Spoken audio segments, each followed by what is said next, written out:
عايز تعرف ازاي ممكن تاكل كل اللي نفسك فيه وستيل برضو تخس وانت مبسوط؟ الفيديو ده هيعلمك تول جميلة جدا اسمها الهانجر سكيل. لو اتعلمتها وبقيت ماشية وعايش حياتك بيها تعرف ان شاء الله انك تخس وانت مبسوط. طيب ايه بقى قصة الهانجر سكيل ده؟ وانت كلمتنا عنها كذا مرة يا سيسو، كل شوية تقول لنا هعمل لكم فيديو عنها ومش عارف ايه. الهانجر سكيل ببساطة هي تول بتعلمك تتواصل صح مع معدتك وتبقى بتاكل لما معدتك هي اللي تقول لك انها جعانه، وتبطل اكل لما معدتك تقول لك ان هي شبعانه. طيب ايه الجميل في الهانجر سكيل كمان؟ الجميل فيه ان لو انت شخص متدين شويه وعايز تبقى بتعيش حياتك باللي الرسول صلى الله عليه وسلم قال لنا عليه، فانت هتلاقي احاديث في السنه الكريمه بتوصف تقريبا المعنى العلمي بتاع الهانجر سكيل ده بالظبط. هشرح لكم الاول ايه الهانجر سكيل، بعد كده اقول لكم ايه الاحاديث دي، ونشوف ازاي نعرف نربط ما بين العلم وما بين الدين وما بين ان احنا نعيش حياتنا احنا نفسنا بشكل جميل وصحي، ونعرف نتبسط بكل حاجه ربنا خلقها لنا بشكل معتدل، ونعرف نخس واحنا مبسوطين. طيب ايه بقى يا سيدي الهانجر سكيل ده؟ الهانجر سكيل زي ما انت شايفه في الصوره كده هي تول بترتب لك او عامله زي الميزان، بتوزن الجوع بتاعك من 1 ل10. طيب ايه فايدة ان احنا نوزن الجوع بتاعنا او نعرف الجوع بتاعنا بيتحرك على مقدار كام من 1 ل10؟ انت بتبتدي حياتك او بتبتدي يعني يومك مثلا، او يوجوالي بنبتدي السكيل ده يا سيدي عشان نبقى بنتكلم كلام اكتر دقة من رقم 5. رقم 5 ده اللي هو الحالة ان انت تمام، انا لا انا جعان ولا انا شبعان. لو قدامي اكل فانا عندي القدرة الجسدية ان انا اكل، بس انا مش عايز اكل. لو هو مش قدامي انا مش هبقى بفكر في ان انا جعان او عايز اقوم اكل او كده، انا تمام في النص بالظبط. طيب تعالى نتحرك ناحية الجوع. استنى بص معاك كده اهو، نتحرك ناحية الجوع. ايه اللي بيحصل بقى من 5 ل4 ل3 ل2 ل1؟ بتبتدي تجوع انت اكتر شوية. حتى لو انت قاعد مكانك، حتى لو ما اتحركتش خالص، العمليات الحيويه اللي جسمك بيعملها بتحرق طاقه، فجسمك بيقول لك ان هو عايز طاقه. طيب لما جسمك عايز يقول لك انا عايز طاقه، هيقولها لك ازاي؟ هيخلي الاورجن اللي مسؤول عن ان دخول الطاقه للجسم، هيخلي المعده مسؤول عن دخول الاكل اللي هو طاقه للجسم، تبتدي تبعت لك اشارات. تيجي رقم 4 يقول لك، تحس كده ان في زغزغه في معدتك، تقول لك انا يعني ايه ابتديت اجوع شويه كده. طيب لو ما سمعتش كلامها واستنيت على نفسك اكتر، ابتديت تروح لمرحله اهم او اكثر جوعا، اللي هي مرحله رقم 3، اللي هو انا مش بس جعان ومعدتي ابتدت تبعت لي اشارات، لا معدتي تتحرك تقول لي انا عايزه حاجه تبقى موجوده هنا وابتدي اهضمها، انا عايزه انرجي، انا عايزه اكل. طيب لو ما سمعتش كلامها وفضلت جعان برضو او ما اكلتش حاجه في ساعتها، ابتدي اروح لمرحله اكثر من جوع واكثر irritability. يعني ايه irritability؟ يعني ابقى مستفز. رقم 2 دي بحب دايما اشبهها بالكام ساعه اللي قبل الفطار في رمضان. الناس بتبقى مثلا سايقه، محدش طايق التاني، محدش طايق يسمع للتاني حاجه، كله ماشي يزمر ويتخانق مع بعضه ويشتم بعضه ومش عارف ايه وبتاع. انت من كتر ما جسمك مفتقد للطاقه وعمال بقاله فتره عمال يقول لك انا جعان انا جعان انا جعان، وانت مش قادر تاكل، بقى مستفز جدا جدا.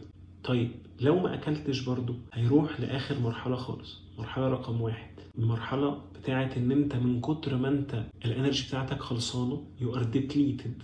انت اللي هما بقى ايه، اخر 10 دقايق ربع ساعه قبل ما المغرب يبدا، انت مفيش خالص، ولا قادر حتى تتخانق مع حد ولا عايز حاجه من حد. انت بتبقى مثلا عايز تنام، لو جابولك يعني خروف كامل قدامك هتبقى بتاكله من كتر ما انت جعان جدا جدا جدا. طيب لو مشينا الناحيه التانيه ناحيه الشبع، ايه اللي بيحصل بقى؟ لو انت في رقم 5 زي ما ابتدينا، مرحله ان انت لا جعان ولا شبعان، فانت بتبتدي تاكل شويه فتشبع، فتلاقي معدتك بتقول لك ايه، انا تمام، انا جوايا كميه الاكل اللي انا عايزاه، انا كده مبسوط.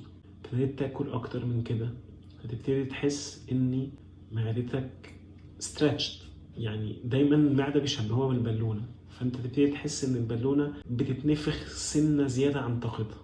ما سمعتش كلامها، ابتديت تملاها اكل اكتر، تخش مرحله رقم 8، هتبتدي معدتك توجعك، تبتدي تحس ببين وانكمفورت في معدتك نفسها، تبتدي تحس ان لا، هو في حاجه غلط، وانا مش المفروض ابقى حاسس احساس وحش او متضايق او تعبان في وقت زي ده. طيب ما سمعتش لمعدتك وكملت اكل زيادة عن كده، تروح لمرحلة رقم 9. مرحلة رقم 9 ان انت بقيت تعبان جدا، بقيت معدتك بتصرخ، ارجوك كفايه، بطل تحشر فيها اكل، بطل تملاني اكتر من طاقتي، انا هنفجر، انا عايز اخرج الاكل اللي جوايا ده باي شكل من الاشكال. طيب ما سمعتش كلام معدتك ومليتها اكل زياده اكتر، هتوصل مرحله رقم 10 ان مش بس معدتك اللي بقت بتتكلم معاك، ده جسمك كله بقى بينتفض، بقيت تلاقي ان انت مش عارف تشم، انت عايز تلف، عينيك بتدمع لوحدها، جسمك كله بقى تعبان وعايز يرجع، عايز محدش يكلمه، مش قادر يتنفس، مش قادر يشرب ميه حتى، محتاج ان الامتلاء قوي قوي اللي جوه معدته ده يخرج. تلاقي ناس بتستخدم اكسبريشن انا بفضل اكل لحد ما بقاش قادر اخد نفسي.